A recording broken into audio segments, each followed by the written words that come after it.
let's start it, Mr. Rakesh Kumar, with the permission. Yeah. Yeah, Good morning, all the panelists, Mr. Joravar Kalra, Ms. Pushpa Bector, Mr. Anurag Katriyar, Mr. A.D. Singh, Mr. Varun Tulli, Mr. Riaz Ablani, friends in the audience, my member of the advisory board of the India International Hospitality Expo, my colleague, Mr. Hari Dadu, Sarish Bhattacharya, and also I must thank the audience for registering in the record numbers for the 4th webinar in the IHE 2020 series. An employer of more than 7 million people, the restaurant sector may be down, but it is certainly not out. It may seem like a strange statement to make about a business that has not been in business for over 2 months. But look at the way restaurants in Delhi, Mumbai, Bengaluru, and Kolkata responding to the call of the National Restaurant Association of India, NRI, and have cooked and served more than 2 million meals to poor and needy people rendered jobless and financially desperate by the nationwide lockdown. The way this noble work is progressing, it may not be very long before NRI announces that it has crossed the target of 5 million meals it has set for itself. Adversely, sometimes brings out the best in people. The NRI, under the leadership of Mr. Anurag, who is present with us, has shown that you can be noble even when you are with your back to the wall as you confront the severest crisis of our life. It is with a great sense of honor that I say I am privileged to have with me a very charming panel of restaurant sector leaders, Mr. Joravar Kalra, Ms. Pushpa Bector, Mr. A.D. Singh, Mr. Riaz Amlani, and Mr. Varun Tulli, who are also engaged in the task of the providing humanitarian relief to those most in the need of our help. This unforgettable gesture, however, cannot hide the sad truth that the restaurant sector, which was already fighting an array of regulatory obstacles before the COVID-19 pandemic brought it to a paralyzing halt, is up against the challenges far bigger than establishment costs and cash flow issues. The grimmest of these challenges is to reclaim the confidence of the patrons and get them to eat out. How long will malls and restaurants take to regain the footfall they have lost?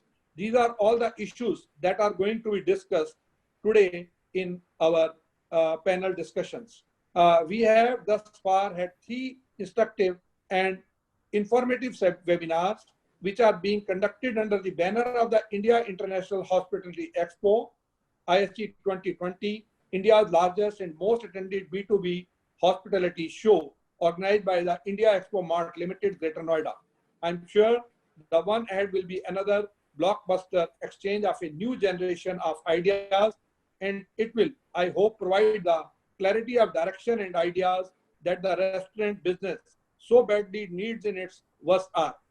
Wishing you the best, I invite the moderator of this series of the webinar, Sarish Bhattacharya, to take over what promises to be a memorable discussion.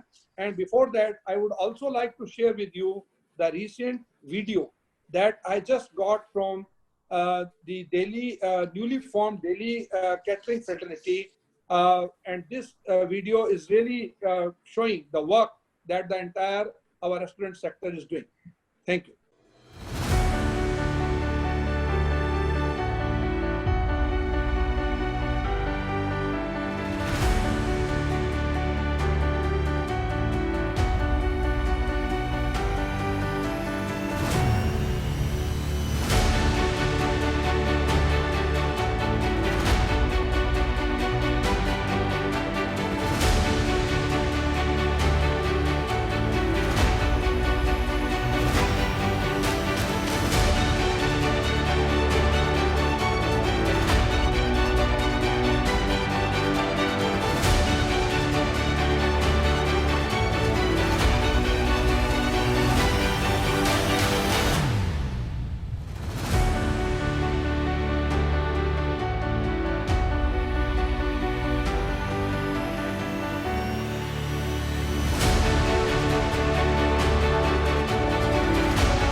Yeah, thank you very much. This was a short video which the catering fraternity had prepared, and we thought we will share with you because the catering fraternity has been a big supporter of the India International Hospitality Expo. Thank you, Rakesh sir, for your I think you sort of set the mood and set the ball rolling for the discussion. Before we move, Anurag, what is the latest number of meals you have served so far? I think till yesterday it's close to 32 lakh meals. 32 lakhs, that's fantastic. Yeah, I think 3.2 million roughly. So 50 lakhs or 5 million is not very far away. No, I think today we are registering a run rate of almost 200,000 meals a day. Okay, great. Okay, so I think, yes, it's not looking very far away. I remember when we first started talking about it, it looked like one pipe dream, but it looks like, I think we will get there fairly soon. At this rate, you'll reach 10 million, I think. That's fantastic. Let's say it all depends on how long the lockdown goes. Right. Support of the people in terms of donations. Right. And, we're very privileged to have Zoravar, Varun, AD, Riaz, and Pushpa, who are all in their own ways participating in this movement. I know DLF Foundation has been doing a lot of good work in this area. And Zoravar has, of course, and Varun, they've been independently and in association with the NRAI doing their own bit, a lot of it actually, to serve the people in need. And AD, you have been associated with some organizations. Can you, for a minute, tell us about them? AD, please unmute.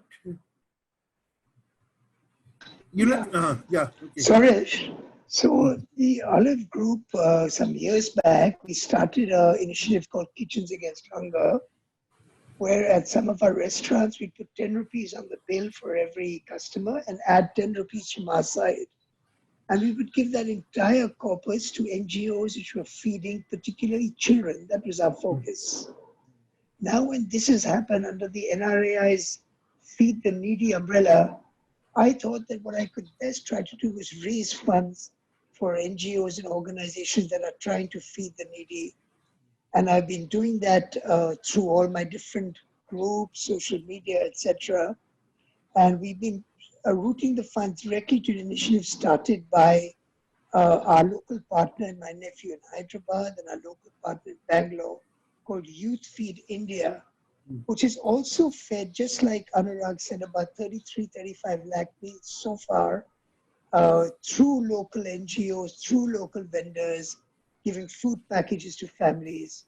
So I'd say that the total, result of what NRI is able to do in terms of feeding is even more than 33 lakhs because we're able to finance many more NGOs. That's right. Helping in the same cause as well. Right. Fantastic. So, we know from the experience of Varun and Zoravar, you have been working non-stop at it. And Riaz, anything particular you would want to add before we kick off the discussion?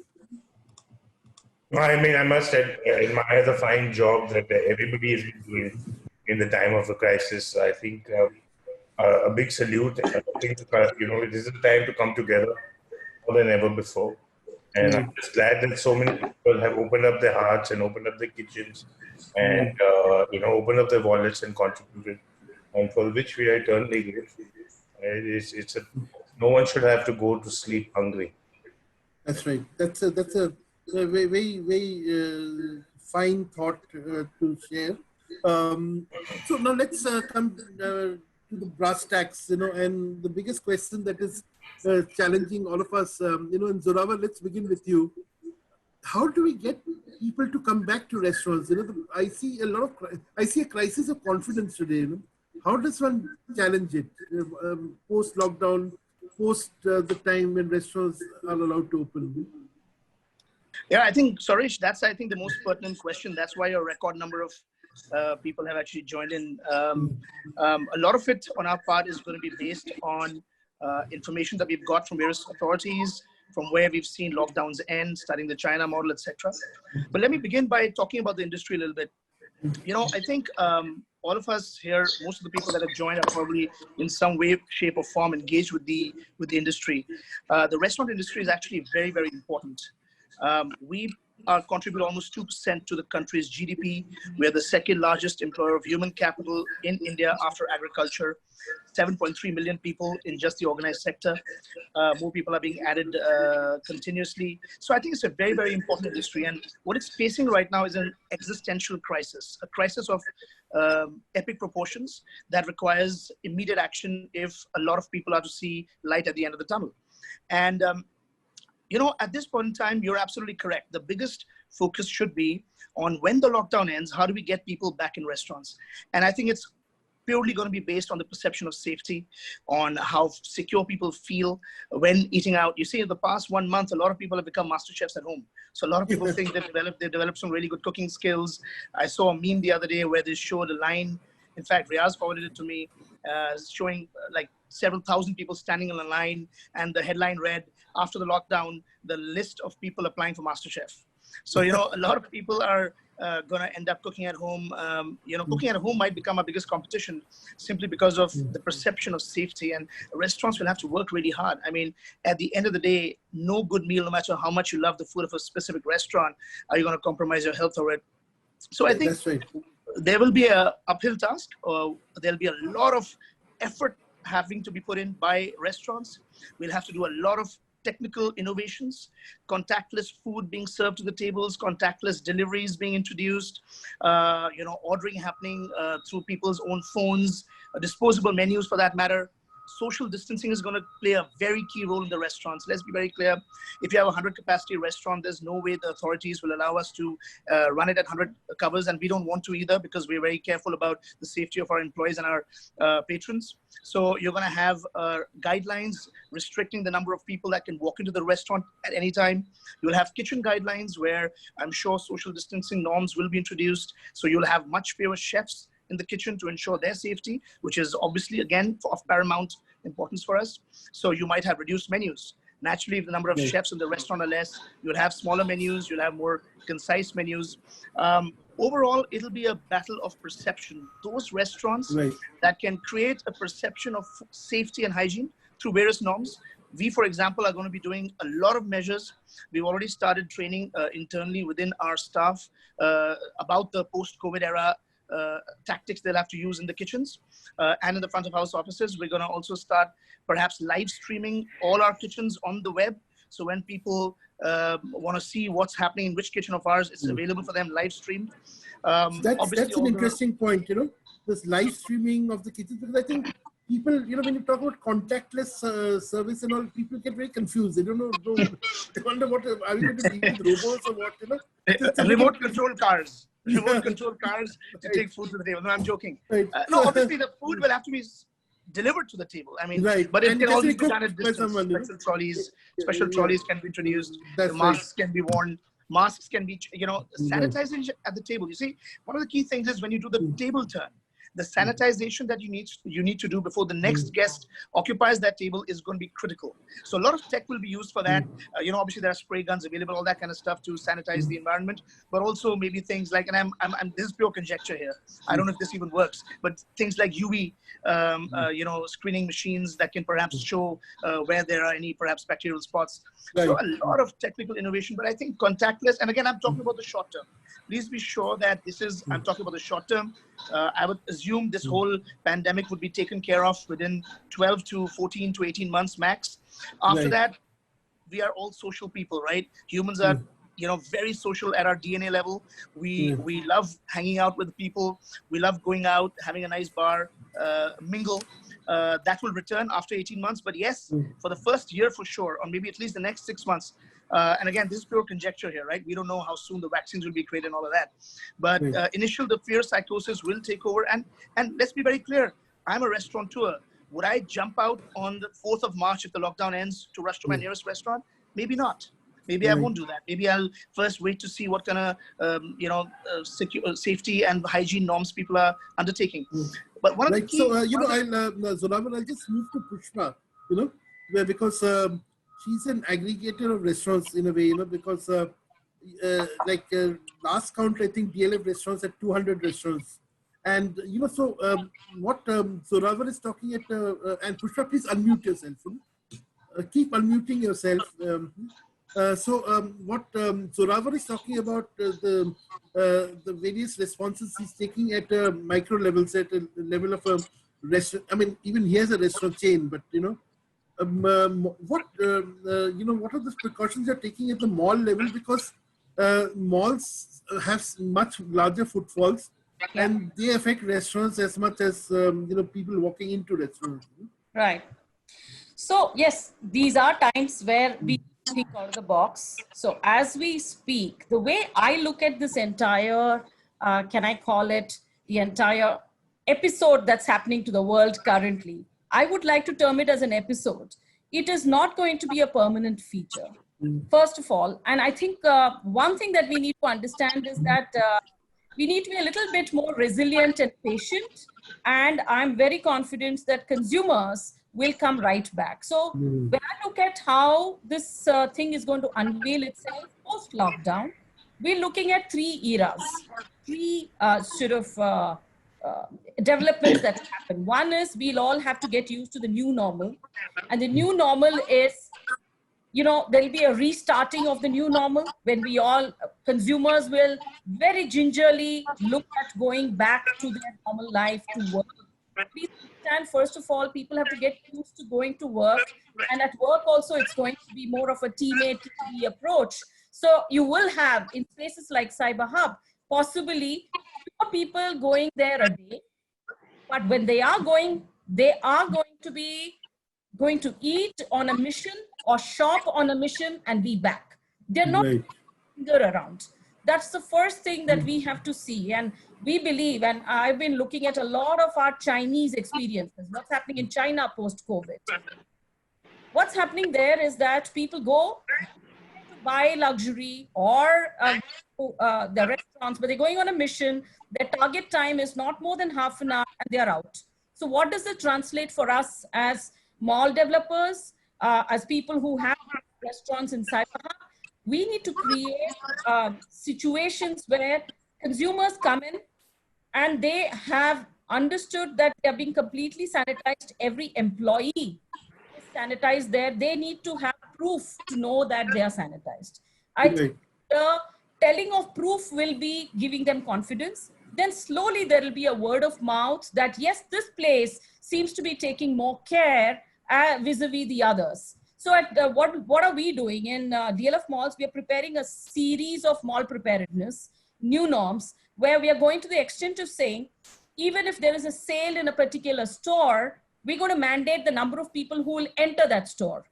We will look at how many people can go into a particular restaurant because it's good for everyone concerned. And as I heard the other panelists talk about it, this is a collaborative effort. There's no one single answer. A developer will not have the only answer. It's going to be, to build consumer confidence today, we're going to have to work more closely than ever before to build that confidence. Now, when it's new normal, new start confidence in a restaurant space, to me, and here I'm talking more as a developer as well as a consumer, I'd like to know when I go into a restaurant, is the chef sanitized? Is the chef not having COVID or symptoms? So if I get a buy-in, and I like Zorawar's idea of live streaming, but it's even better if someone's serving something on my table, I'd like to see the lesser number of people who are contacting my food or preparing my food, the better.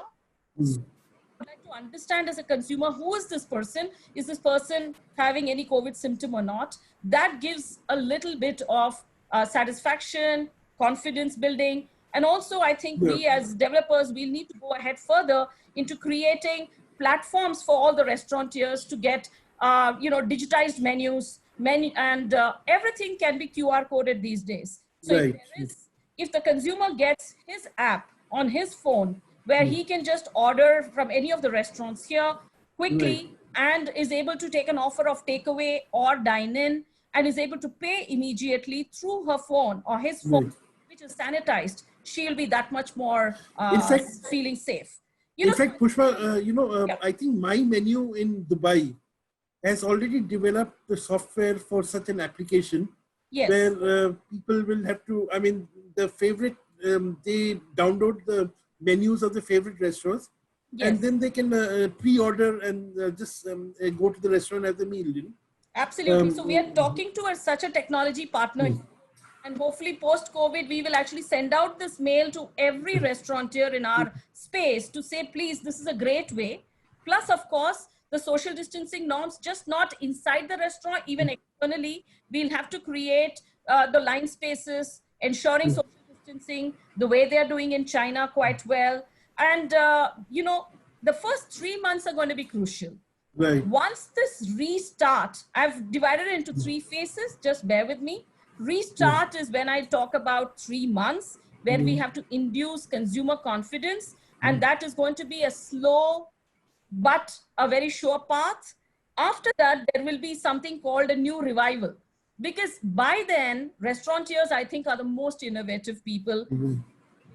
They're very creative. They would have found out more creative ways by, you know, post these 3 months and come up with very innovative short menus, which are possibly menus which are which require very less human handling. You know, handling is the piece that I think we will have to be careful with. And over the next 6 months, if we have spaces where it's not a COVID hotspot, touch wood, things are going well, consumer confidence is bound to come back. Consumers are essentially very, very social creatures. They have been used to a certain thing. There's a pent-up spending that's waiting to happen. But we need to give them assurance on health, wellness, and safety. You know, Riaz, that brings me, Riaz, can you unmute, please? That brings me to a question, because now, like, for instance, your big brand today is social. And social is all about people, you know, like at any time you have, it is full of people, you know. And once, you know, I don't like the term social distancing, because I don't want us to be socially distant, but physically distant, you know. So physical distancing may actually affect your business, you know, if instead of having 200 people in your the social at any given point, if you have to keep only 70 people, how would you cope with this loss of business or loss of footfalls? No, I think that restaurant businesses, as most people on this panel know, and I'm sure everybody in the audience understands, that the fixed costs are very high. So that means that your operating costs become extremely expensive. So restaurants start becoming unviable. You know, if they do about 70% of their original businesses, they already start making losses. So, you know, we will have to find new models. You know, I think the old suppositions that were made and the old assumptions were made are no longer valid. We will have to find new models to definitely try and make this work. There's a lot of employment that we generate, which we tend to lob outside as contract or gig economy, for example. I think we need to try and figure out ways of how we can provide employment to our own people, which means our housekeeping staff, our valet staff, even delivery fleets. I think we need to try and make sure that we keep those people together. That is very, very important for us. The numbers will be a challenge, and I think for the next 1 year, 18 months, we will have to work with our partners in every way, create new partnership models to make sure that we at least conserve the value of what was created, because there will be a time when the virus will go away. But for that short duration of period, which will be there, that 1 year speed bump, so to speak, that we will have in our careers, we have to find ways of preserving value for everyone. We have to find ways of preserving jobs. We have to find ways of preserving, you know, the spaces that we've created and the kind of mood that we've, you know, towards consumerism, which will be subsided. There'll be lower liquidity. People will have, we'll be constantly worried also about, you know, the jobs and cash flows. A lot of people are going to be taking pay cuts. So discretionary spending is anyway going to go down. So I think the toughest challenge for a restaurateur right now is just to basically try and, you know, not lose money for the next year or so as much as possible and try and conserve value. But how, you know, because someone has asked this question also, a person, the person named Sanjay Chawla And he asked, how are you going to cope with the financial implications of physical distancing? If you have, say, a third of your, normal patrons, instead of 200, as I said, if you have 70 patrons, if that is all that you're allowed, then how are you going to cope with the loss of that 130 patrons who will be denied admission to a social? We'll have to find ways to be more efficient, right? Right. Uh, anyway, we as Indians are spoiled when it comes to service expectations, right? We, we, Right. we look up, we expect to see some smiling host trying to, if our glass turns is half empty, it'll get topped out. There's constant interaction between the customers and the waiting staff. I think Right. that and we have specialized. There'll be bussers, there'll be people who are only captains, who only take order. We have cashiers, we have bartenders, who only do drinks. I think Right. that era will stop. I think that era of specialization, and I think that everybody will have to start multitasking. I I think which remember is in my college days, I used to work. My first taste of restauranting was actually when I was trying to pay off my tuitions, and me and another guy were handling a 60-seater restaurant, and right. just two of us in the front of the house, and there were three people back of the house, and that was it. Right? Right. So I think that at some level we are going to have to kind of get used to. Anyway, people want less. We want to protect our staff from the customer, and the customers also from the staff from cross Right. contamination. So we will have to start using less staff. We will have to come up with innovative models like that to make it financial. Of course, will be and the cost of doing operations will go up slightly because of all the protection Right. that we will need. So the model will have to change a little bit. We'll have to tweak them. Menus will have to get shorter. Timings may perhaps get shrunk. Yesterday I was on a panel. We were talking about how we get an intense focus on leisure hours, right? Opposed to and try and compress everything into that, because a big challenge with malls is that the shopping ends at 9 o'clock and the restaurants start at 9:30, and there's Right. a big gap. And so there's kind of, we're walking into a mall, there all the shops are closed, but you're trying to get to a restaurant.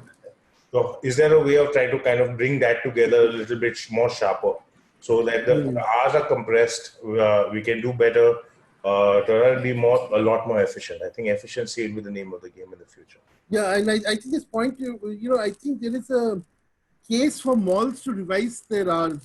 I think right now there's a clear disconnect between the shopping and the dining hours. I think we'll come back to Pushpa about this. No, Anurag,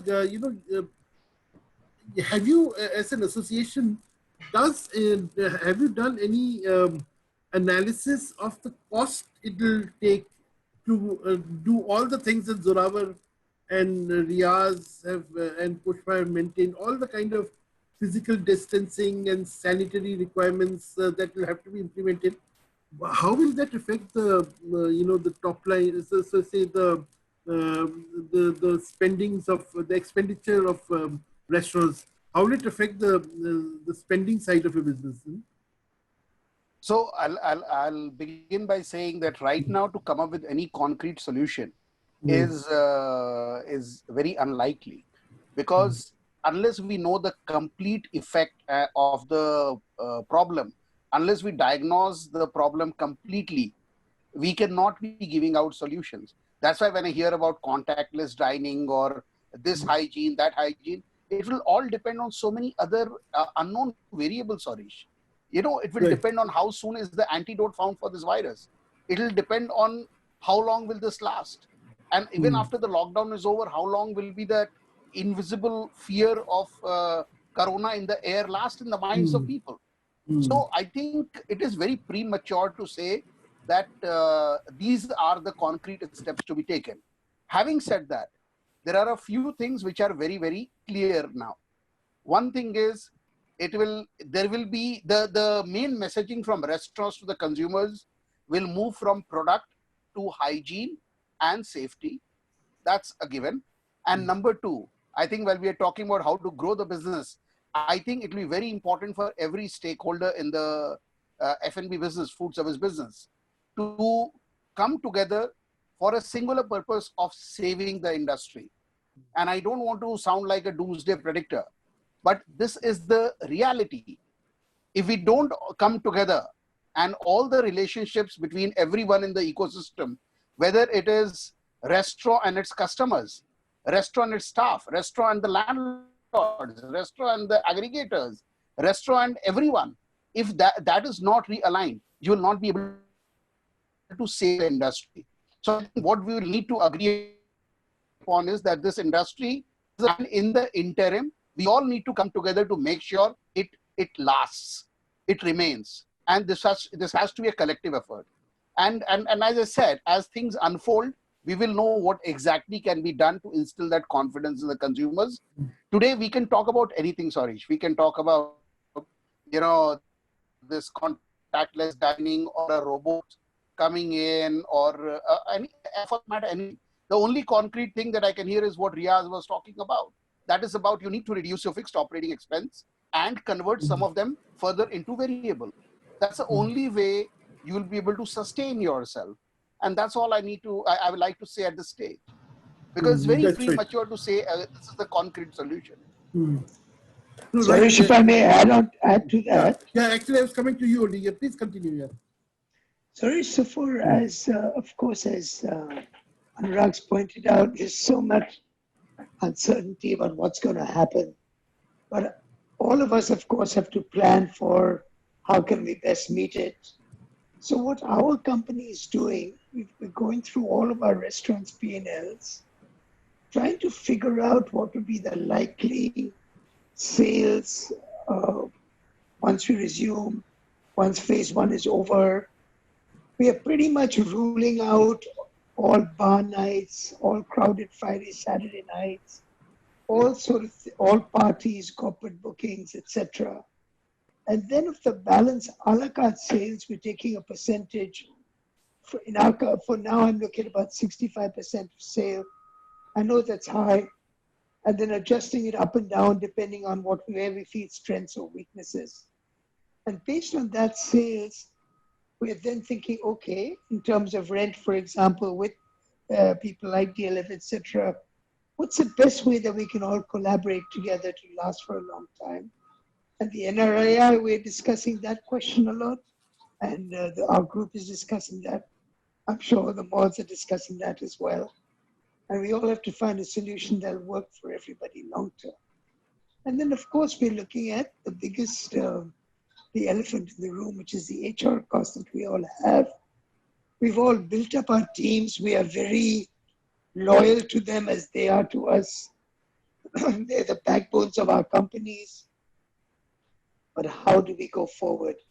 This is the hardest thing for all of us, and where I think most of us are spending our sleepless nights. AD, do you see people will lose jobs? I mean, that is, I think, a given. I mean, because if we are talking about shorter, smaller menus, if we're talking about rationalization of, human resources, you're talking at people, you're actually boils down to people losing jobs. So and I don't see much, I don't see new restaurants coming up, at least in the next year and a half. I really hope so, because on top of everything else, more and more competition would make the job much harder. I think in terms of losing jobs, I think for most of us, all our management has been very proactive and supportive to their companies and their brands, have taken pay cuts. In our cases, management is not taking any pay during the lockdown. I think I'm seeing that far and wide. And then at certain levels, they're taking pay cuts so that the company can focus whatever revenue we will get on those who need it the most. Even then, will we have to retrench? The truth is we will have to, because we'll not be able to survive without being able to really tighten our costs on both rent, of course, and HR. In rent, it is collaborating with the people like Pushpa and others. And with HR, those are the tough calls. Riaz gave one good suggestion. or if we can retrench all outside people that we're using and reskill our people to serve some of those, we can save some jobs. Right. But yes, Suresh, that is going to be one of the hardest things that we all have to do. Right. Right. So, Varun, coming to you, you know, one solution that, in fact, a lot of people are asking, I mean, cloud kitchens have suddenly become the flavor of the season, you know. Varun, could you unmute your mic, please? You know? So I actually want to go ahead. Yeah, now, you make your point, but the specific question I wanted to ask you is that, you know, you wear two hats. You know, you're a restaurateur, you're also a big caterer, and you have your cloud kitchen too, you know, cloud kitchen setup. Now, given that, you know, do you think restaurants will have to increasingly look at this mixed model to function? To go ahead? And what is the future of cloud kitchens that you see? So I want to just expand this question a little bit, and you know, we were discussing, you know, post the bloodbath, you know, what is next, right? I would just like to start by saying that with every crisis, I feel there is an opportunity, right? I mean, I don't see this as anything different from, you know, film cameras changing to digital cameras, right? There was an entire shift of an industry. I think the faster we understand that our generation, a generation younger than us, is shifting to online consumption, the better we will be able to kind of navigate this stress, which is there right now. You know, I think we'll have to work with people like mall developers. So I'll just give an example. So supposing you are, you know, wanting to go to a mall, you know, during this coronavirus period, and you don't want to spend too much time within the mall, yet you want to go to, you know, Zara, you want to go to Yum Yum Cha. You can actually, the mall can help develop an app where you can actually look through all the restaurant wait lists, the restaurants that are available, go through the menus on the app, the mall app, and kind of decide, okay, I want to put myself on this wait list. And before you even enter the mall, you know, okay, fine, I want to try these 3 things from Zara. I want to order these 2 things or see these 2 things at, you know, Yum Yum Cha, so that the time spent in a restaurant will go down from, let's say, 1 hour to 30 minutes, yet the experience will be what it was. I think the younger generation is already consuming on their phones, right? Similarly, if we are sitting at home, and cloud kitchens is a part of sitting at home, using your brand, you know, we've all developed such amazing brands over the years. I think leveraging those brands is important. Sitting at home, if I can order from a restaurant, which exists in a mall, why not? You know, I might go out twice. I might, you know, call in twice. We used to go out for movies. Netflix is today larger than Exxon Mobil. You know, I think many years ago, I was just looking at the most valuable company in the world. Exxon was actually the most valuable company in the world not too long ago, 15 years ago. Today, Netflix is more valuable than Exxon. You know, and just obviously it's a situational thing. Oil prices are down. You know, people are watching more Netflix today, but I don't see this time being any different from times that other industries have had to face. So I don't think cloud kitchens itself is a solution. I think cloud kitchens are very important. I think it is very important to enhance your brand with a cloud kitchen. I also think that cloud kitchens will actually go through a negative. The negative is you can't see them. A restaurant kitchen is something that you can see. In our restaurants, we actually have open kitchens. I wear both hats, so I can actually talk about both things. I definitely do not see the consumption in a restaurant, you know, in a cloud kitchen as much as a restaurant kitchen. And that being said, I believe we are one of the highest revenue cloud kitchens in the Delhi region. You know, so I'm not speaking from I'm speaking from a position of strength, not from anything else. So Noshi does extremely well. It does sometimes more revenue than some restaurants, but I think restaurants, leveraging the restaurant brand, being able to see what you can eat at a restaurant, you know, having retail spaces, not just as a space, but almost as an advertisement. You know, people used to talk about a brand opening in Fifth Avenue, New York, never being profitable. It's never going to be profitable. but it is for the branding. It is for being able to consume at home. You've got to see the product in person, right? So I think they have to go hand in hand. Even in catering, for that matter, if you are going to attend a wedding, if you can see the menu on your phone first and decide what you're going to eat, you know, okay, I'm going to just spend 40 minutes at this wedding. I'm not going to spend 4 hours. You know, I can see the entertainment. I can see what food there is. I can learn a little bit about, you know, people go to weddings, they don't even know what the bride and groom looks like. So maybe a photo of the bride and groom will help as well. But you know, so I think we have to look at it as an opportunity. I think we have to work together. I think we'll have to figure out how to change this industry going forward. So you have to, I think the bottom line is to come up with newer business models. I think that is what the industry has to. Immediate, of course, effort will be to get the sanitary and hygiene aspects of the business. But right? those are basics. I'm just saying, just a very simple thing that people will spend now 30 minutes at a restaurant versus an hour at a restaurant, right? How do you address that? You as a restaurant have to be better prepared. You should enable people to order upfront. You know, they should know what they want to eat. And if you're at a retail store, for example, it's not that difficult to say, I want to try these 3 dresses before you walk into the store. Why do you have to? You can browse online. Do all the browsing you want in your car, online, at home, when you wake up, and then when you actually go, it's for the point. It's for a pointed transaction. And yes, experiences will become shorter. But if you know, people spend 30 minutes at a restaurant versus an hour, I would say maybe more people can come into the restaurant. Less people can sit at one time. But if you move them out faster, you can maybe churn more. So have a higher turnover time, basically. Lower turnover time.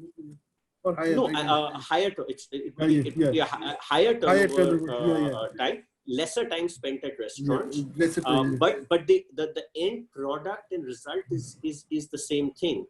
You know, so people are increasingly going to restaurants to eat also. It's not just, of course, a lot of bars and restaurants are social, but people want to go out twice, thrice a week. If they know they can get in, get out, you know, very fast, they know it's hygienic, things like live streaming of the kitchens, they know how your food is being made. It might even become something quite interesting that I order a dish and I can see it being made, you know, right as soon as I order it. My phone can be personalized to my dish being made in the kitchen. So we'll have to use technology. I mean, it's an uphill battle, but I think that the industry will change, and I think this is just become a catalyst for the industry to change. You know, what had to happen in 10 years will happen in 2. Right. So, Anurag, please come in on this one. Sorry, I'm actually a little sick and tired of hearing that hey, y'all can restaurants can do delivery, and you know, it doesn't work like that, guys. It honestly. Restaurants cannot become profitable by doing home delivery at home. We are not set up for those costs. It doesn't add up, right? And also, it is actually more expensive to do delivery because the cost of discovery, and delivery, right? These 3 things, which is what the aggregators do, cost 35%. Whereas on a high street, you would pay 20% for these kind of solutions. Right? So, I mean, this kind of fallacy, which is kind of perpetuating itself, and this is, you know, the policy makers are thinking about. You know, the restaurants are home delivery and they make money. I think that is one narrative that I want to really back away from.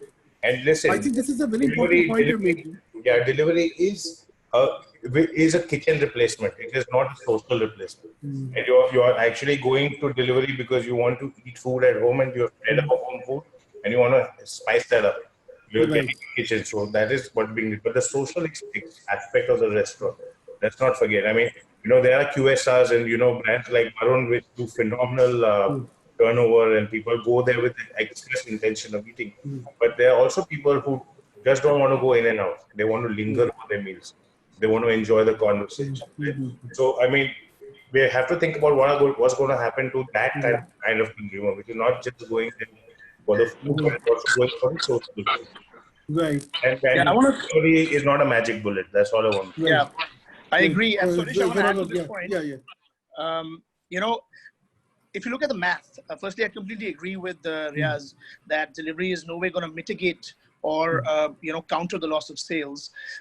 Usually in the best of restaurants, and I'm talking about barring Domino's, who's obviously majority of the sale is from delivery, you don't get more than 30%, and I'm talking about the best of restaurants, only 30% of your revenue would come from delivery. And I'm talking about literally less than 1% of all restaurants in the world will probably have 30%. Most restaurants would vary between 10 to 15%. Let's assume that the sales after the lockdown go down to 25%, which is the case in China. I've been studying China on a daily basis. There's been huge, it's the largest consumption society in the world, especially. Yeah, exactly. And the government has been pushing heavily, literally advertising, showing their party people, the Communist Party people going out and eating, showing that it's safe, propagating, how easy it is to create propaganda in China. Despite that, they're only at 25% of original numbers. In some good days, they're about 40%. And this is I'm talking about a city, You're talking about occupancy. country, about a country. I'm talking about footfalls in restaurants and retail in general. That's terrible. And you're talking about a country where people don't ever cook at home. Even breakfast is eaten out. The highest eating out in the world is in general in Southeast Asia, and especially in China and Hong Kong and those kind of places. So there's no way that delivery is going to... Yeah, and they made strict social distancing norms in the restaurants. We've seen food courts with red tapes on them where they've shown an aerial photograph where literally half of the food court has got red tapes on it to ensure social distancing, which is important. We agree with that. The fact is, delivery, even in the best of cases, for the best of us, is not going to go over 20-25%. It still means you've got a delta of about 30% from original numbers. And trust me, we're the most razor-thin margin industry in the world. We're also the highest mortality rate industry in the world. 90% of all restaurants that open shut down within the first year. 96% shut down within 18 months. And the single biggest reason is undercapitalization. We're undercapitalized, low barriers to entry. Anybody can enter. AD said, hopefully no new restaurants don't open in the one and a half years we're going forward. I hope that's true too, because the last thing we want is another variable included into the equation. It's very important to understand that dining will never be fully mitigated by any of these things that we're talking about. We could open cloud kitchens. We could open, do more delivery, reorganize our kitchens to, produce more cuisines. For example, a Farzi Cafe might start serving papaya food as well to get economies of scale, but it's not going to cover that up. However, at the same time, the hope is that this is a short-term scenario, and eventually it is giving us, like Varun also said before, every crisis offers an opportunity. It offers the restaurant and the travel and the hotel industries an opportunity to reboot, an opportunity to rationalize costs, to look at every P&L item, and basically look at other ways to bring down costs so your break-even reduces. Food cost is going to go up. Let me be very clear. Your food cost is going to go up, not down. You're going to have to spend more time dealing with your vendors to ensure they are safe. We already do this. We have our food safety and hygiene department go to vendor locations to check on things. That'll increase. If you were doing spring cleaning or deep cleaning twice in a week, you're going to have to do it every day. You're going to have to spend a crazy amount of money on Diversity, which is the company we use for chemical cleaning, sanitization. You're going to have to spend a lot of time on IT. You're going to have to buy the software. Nobody's going to touch a menu. I'm not going to touch a menu. I'm either going to use it on my phone, use a QR code, or use a disposable menu that I'll tear after I use. So the costs actually of doing business are actually going to go up. The footfalls are going to significantly reduce. The cloud kitchens, which we'll all have to augment our businesses with, are going to cover some of the losses, or rather reduction in revenue. Definitely not all of it. Well, I think that's a very good, AD,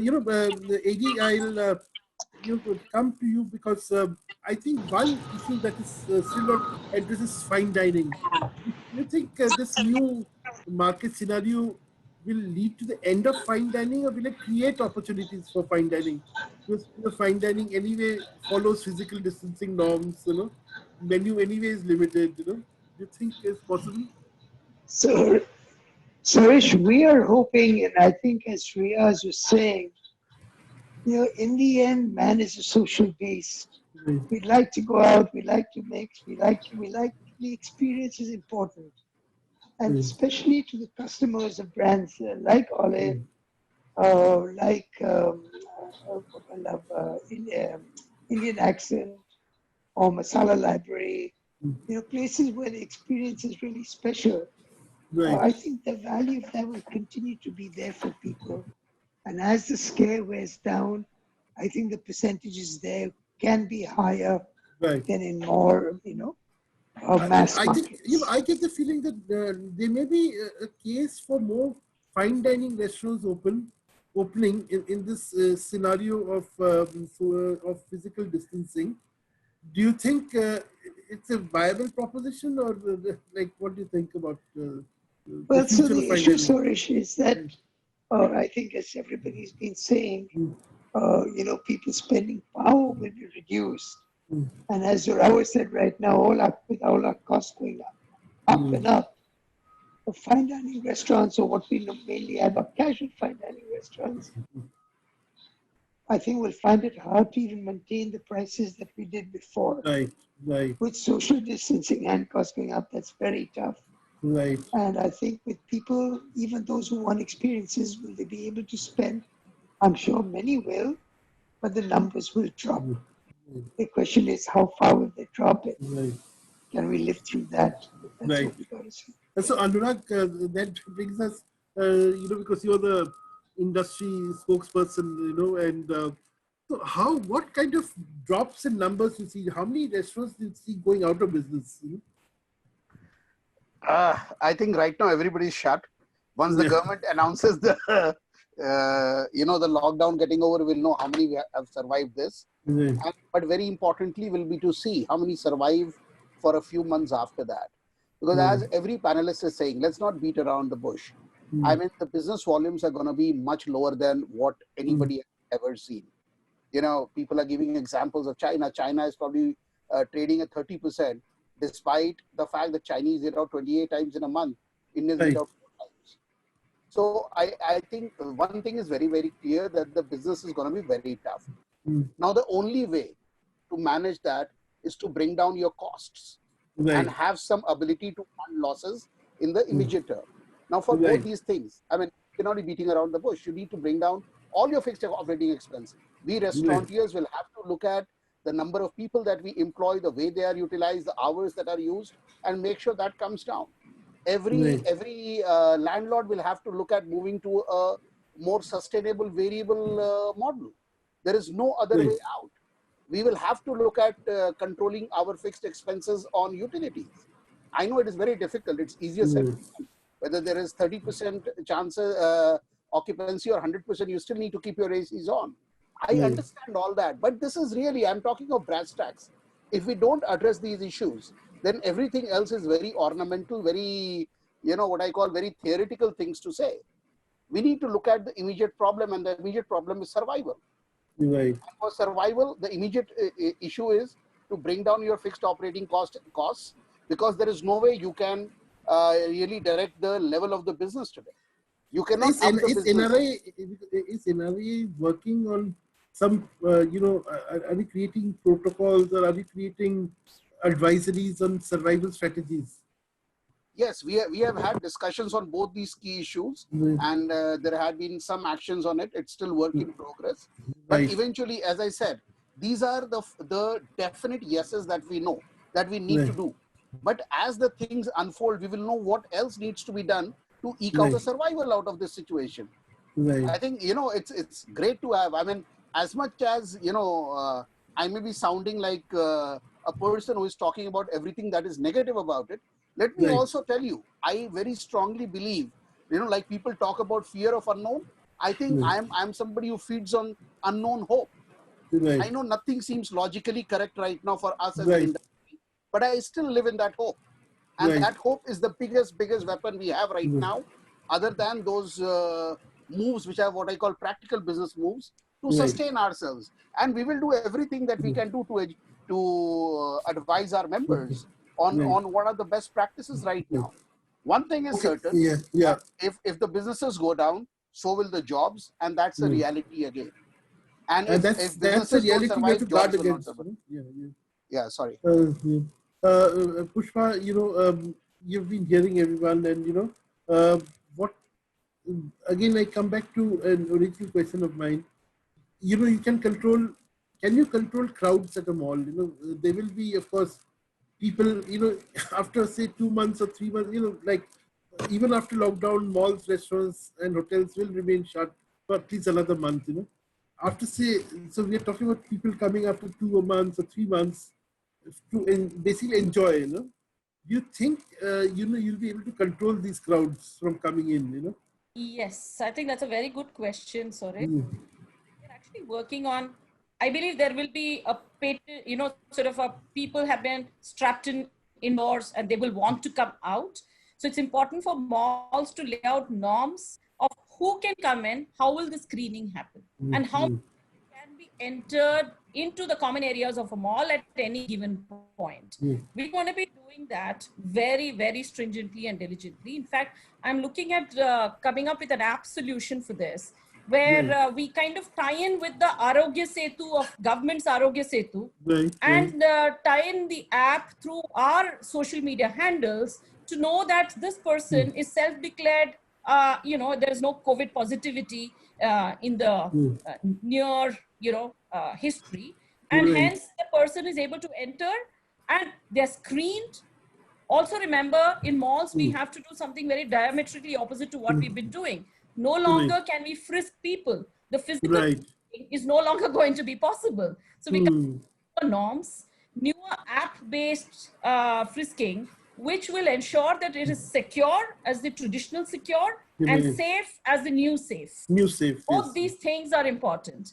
Then when people go in, we are also looking at having single shift operations. Smart single shift operations. Cyber Hub, which is a restaurant-led space, I would like to collaborate to see what is that smart single shift. Should it be, lunch, which is a little later, 12:30 on to 1 time. So we will have to come up with innovative collaborative solutions like this, where we will help even the restaurant partners to reduce cost. And are we reducing costs? I completely agree with you. We've been working very hard to reduce our own operating costs. And yes, when we are all, ideally, one would like to ensure that our staff is not the ones whose jobs are on the stake. So we would definitely look at reducing costs at all levels, consumables at all levels. We need to do that in order to ensure that we all survive. The next 6 months is going to be very crucial. The next 6 months is going to ensure that the more cash surplus we allow each other, the better it is for us to survive. Because one point that I'd like to make from a developer point is something very interesting, that for all the restaurateurs here, the next 5 months, 5 years is not going to see any new mall coming up, any new growth happening.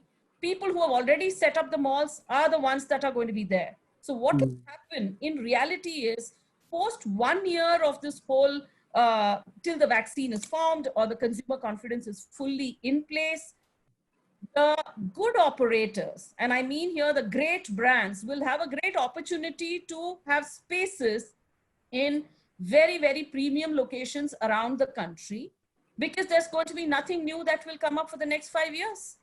That's one positive that I see. Now, the other negative that I see in this is the brands, the good brands. Here again, consumers will decide who are the brands who will survive. It will be the consumers deciding, because they feel that a brand is going to make me feel more safe. It's more wellness oriented. Is it more sustainability oriented? Brands will go, the consumers will go towards those brands. So the choice of brands today, as we see, an interesting shift. That's the way we look at it. And we think that brands, certain brands are going to be very surprised, pleasantly so, but not in the next, immediate 3 months. Beyond the 3 months, they will be pleasantly surprised, because those brands will suddenly get that spurt that they've been looking at. However, are we seeing some brands actually petering out or dying? Possibly, yes. See, it took, and I also want to make one point here. It took one bad delivery of a local pizza player to stop delivery operations in the entire Delhi NCR. And Domino's Pizza, which is the world's #1 in delivery, had to really scurry up within an hour, pull up its PR machinery and say, hey, we are not the delivery guys, it's someone else. And it turned out to be a local delivery player who may not have had the norms in place as much as a Domino's Pizza. So the point I'm trying to make is, this whole operation will make us all rethink, and consumers will start reorienting their priorities towards brands. Right. So, Varun, we are sort of drawing to the close of the discussion. So I leave you with the last words for the discussion. Before you do that, Yeah, Suresh, yeah, can I quickly interject? I apologize for hijacking No, the no, question, that's Varun. I just want to, since you said it's the last question, so I just want to quickly involve Pushpa into Yours is this. the second last. You know, The the reason I want to involve Pushpa into this is obviously she's a very close friend, and all of us here on the panel enjoy a fantastic relation with DLF.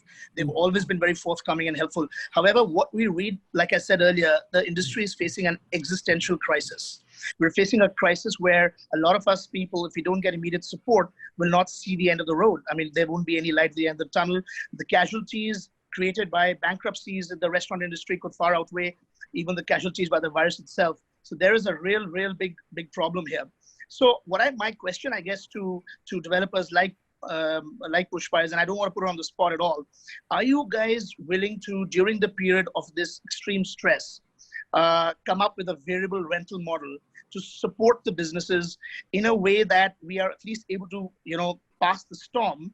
And once things normalize, and we all know there's going to be a new normal, so we don't know what that new normal is going to be, would you guys be willing to support us till then and rationalize some of our fixed expenses? Because let's be very clear, the biggest expense for all of us, which is fixed in nature, is rental. Yeah. Pushpa, unmute. Yeah. So Zorawar, I would start the whole thing by saying that, yes, we are all close friends here. We understand each other's pain. When we say we understand each other's pain, the pain rests on both sides. The only revenue that any developer has is the rental revenue. 90% of the revenue is the rental revenue.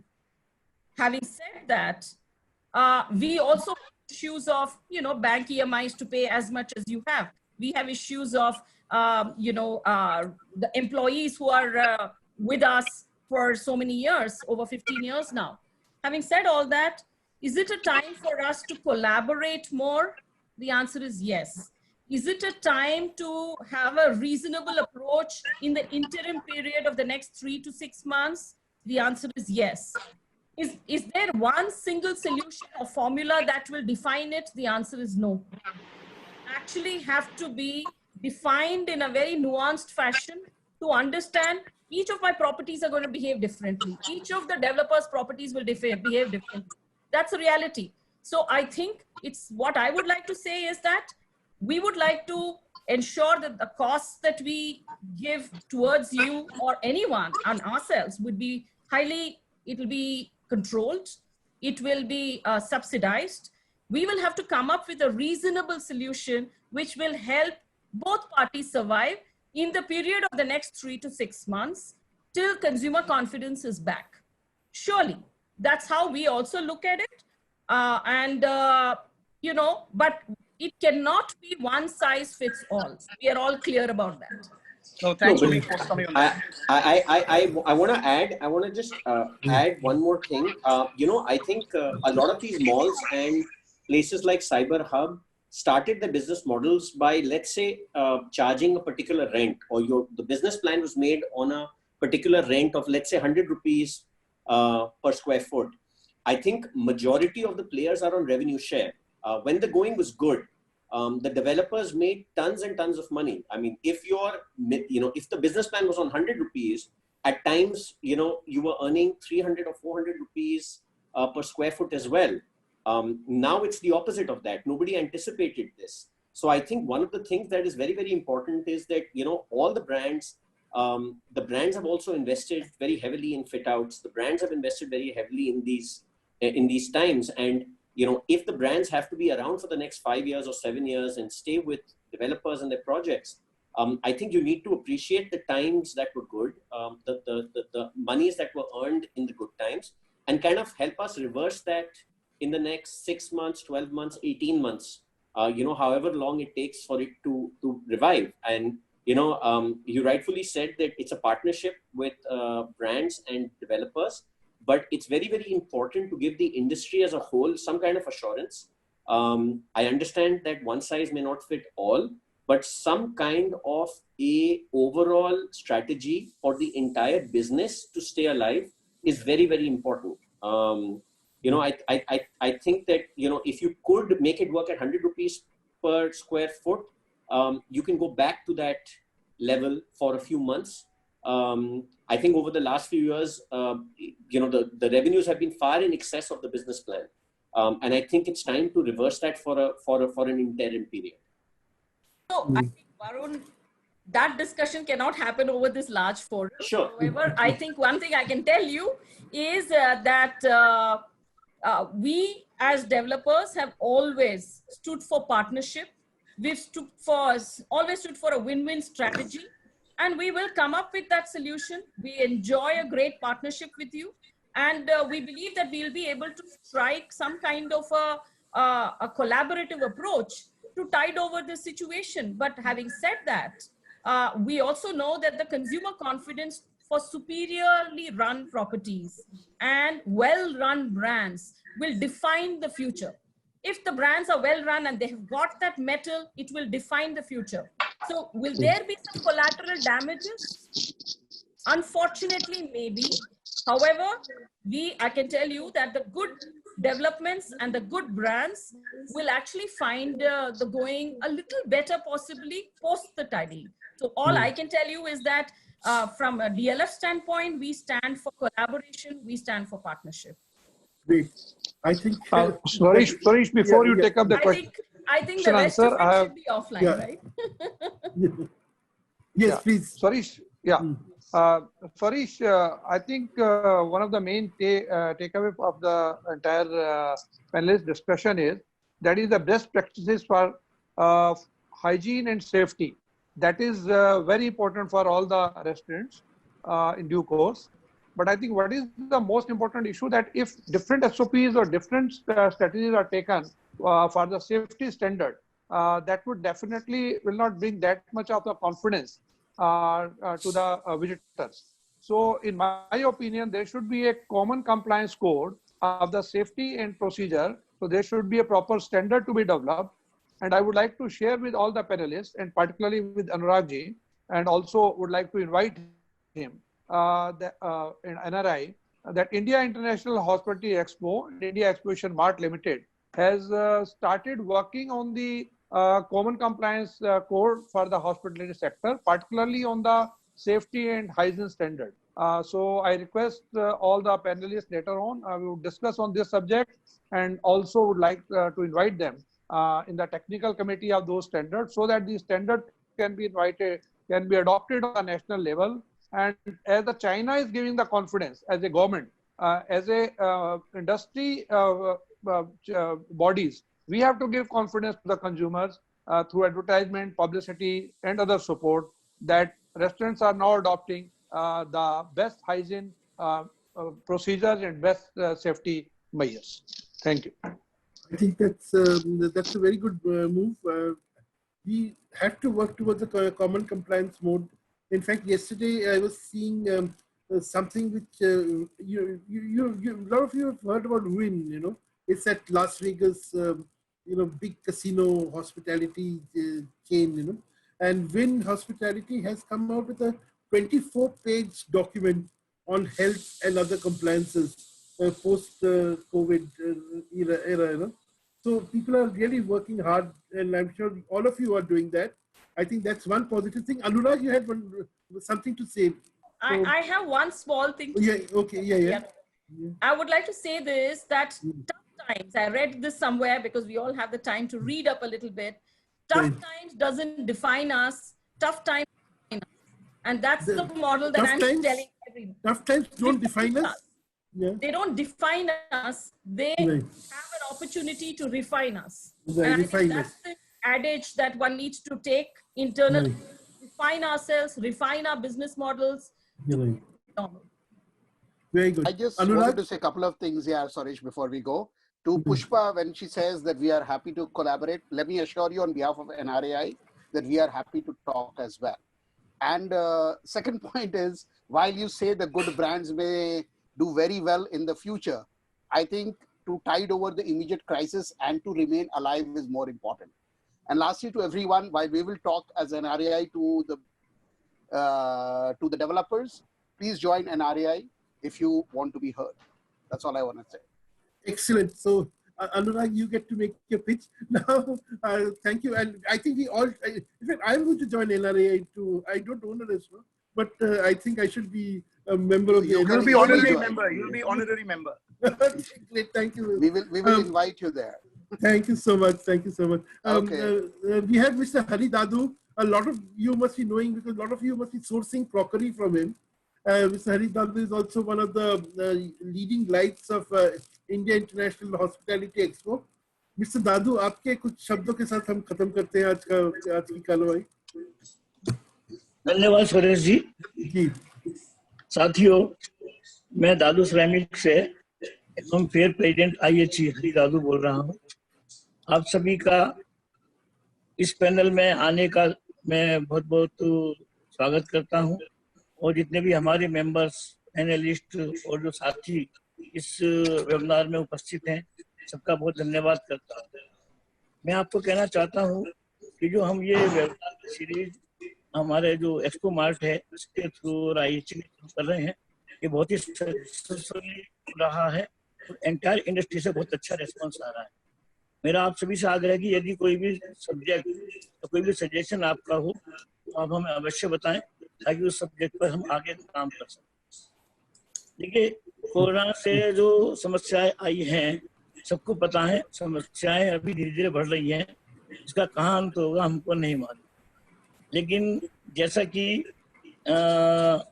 Mister Anurag ji ने बोला कि problem की अभी कोई हिस्सा नहीं है और मिस वेक्टर जी ने बोला कि हम लोग बहुत इनोवेटिव हैं, जितनी भी समस्याएं हैं सबको समझ लेंगे. मेरा कहना यह है कि देखिए, दुनिया में कोई हिस्ट्री में कभी भी कोई बड़ा डिजास्टर हुआ है तो अब उसको नए रूप में ही हम सबने मिलकर करा है. जैसे मैं 2-3 एग्जाम्पल देना चाहूँगा. फर्स्ट वर्ल्ड वॉर के बाद जर्मनी बिल्कुल खत्म हो गया, लेकिन हम देखते हैं जर्मनी ने अपने को पूरा रिवाइव किया. सेकेंड वर्ल्ड वॉर में जापान बिल्कुल डिस्ट्रॉय हो गया. आज हम देख रहे हैं जापान की स्थिति पूरी ग्लोबली क्या है. हम हिंदुस्तान की बात करें, हमारे कच्छ एरिया में बहुत बड़ा भूकंप आया, पूरा कच्छ एरिया डिस्ट्रॉय हो गया. लेकिन आज गुजरात का जितना भी डेवलप मॉडल है वो हम देख सकते हैं कि कच्छ में ही है. कहने का तात्पर्य ये है जो समस्याएं आई हैं सारी इंडस्ट्री एकजुट होकर उसको अगर हम समझेंगे, करेंगे, जैसे सब पैनलिस्ट ने अपना एक्सपर्ट उसमें दिए हैं, मैं समझता हूँ कि मिलकर हम समस्याओं का समाधान कर लेंगे और आने वाले समय में जो भी है सब मिलकर काम करेंगे तो अच्छा समय हमारा आएगा. थैंक यू, धन्यवाद दादू जी. Thank you everyone. Thank you for making this a very successful webinar for us. We had a big audience and our biggest so far, and it also shows that all of you have so much star power that we can attract the kind of audience we did. Thank you so much and hope to see you soon. Thank you, Suresh. Thank you, Suresh. Thank you everyone. Questions will be answered through the mail to all the participants. Whatever questions have been raised, we'll be sending the mail for there. We have got 123 questions. Yeah, there are 123 questions, and we'll definitely answer all these questions in consultation with our panelists in due course. Thank you. Thank you. Thank you so much. Thank you. Have a good day.